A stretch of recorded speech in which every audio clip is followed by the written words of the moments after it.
29ാമത് രാജ്യാന്തര ചലച്ചിത്രമേളയിൽ അവാർഡുകൾ വാരിക്കൂട്ടി മലയാള ചലച്ചിത്രം ഫെമിനിച്ചി ഫാത്തിമ. രജത ചകോരം, ജൂറി അവാർഡ് ഉൾപ്പെടെ 5 അവാർഡുകളാണ് ഫാസിൽ മുഹമ്മദിന്റെ ആദ്യ ചിത്രം നേടിയത്.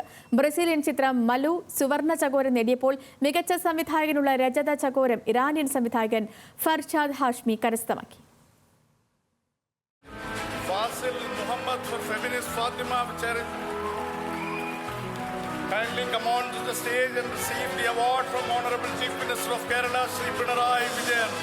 അന്താരാഷ്ട്ര മത്സര വിഭാഗത്തിലെ മികച്ച സിനിമയ്ക്കുള്ള ഫിപ്രസി പുരസ്കാരം, മികച്ച മലയാളം സിനിമയ്ക്കുള്ള NETPAC award, FFSI KR Mohanan അവാർഡിൽ പ്രത്യേക പരാമർശം. ഇതിനു പുറമെ പ്രേക്ഷകർ വിധിയെഴുതിയ മികച്ച ചിത്രമായും പൊന്നാനിയിൽ നിന്നുള്ള ഫെമിനിച്ചി ഫാത്തിമ തെരഞ്ഞെടുക്കപ്പെട്ടു.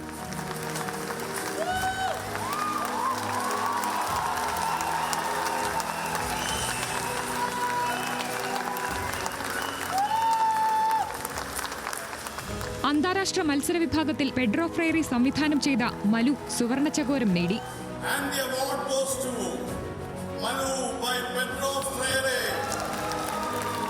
മികച്ച സംവിധായകനുള്ള Rajatha Chakoram Me Maryam the Children and the 26 Others എന്ന ചിത്രത്തിലൂടെ ഫർഷാദ് ഹാഷ്മി സ്വന്തമാക്കി.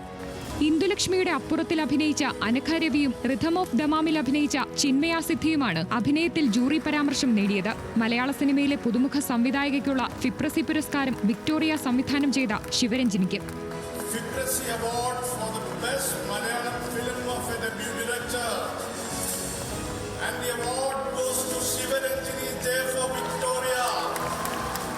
സ്ത്രീപക്ഷ രാഷ്ട്രീയം പറഞ്ഞ മേളയാണ് കടന്നുപോയതെന്ന് സമാപന സമ്മേളനം ഉദ്ഘാടനം ചെയ്ത മുഖ്യമന്ത്രി പിണറായി വിജയൻ പറഞ്ഞു.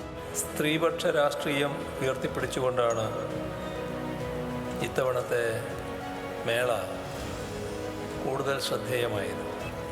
ആകെ പ്രദർശിപ്പിച്ച 177 സിനിമകളിൽ 40-ൽ പരം ചിത്രങ്ങൾ വനിതാ സംവിധായകരുടേതായിരുന്നു. 29ാമത് രാജ്യാന്തര ചലച്ചിത്രമേളയിലെ സ്പിരിറ്റ് ഓഫ് സിനിമ പുരസ്കാരം സംവിധായിക പായൽ കപാടിയയ്ക്ക് മുഖ്യമന്ത്രി സമ്മാനിച്ചു. ന്യൂസ് മലയാളം, തിരുവനന്തപുരം.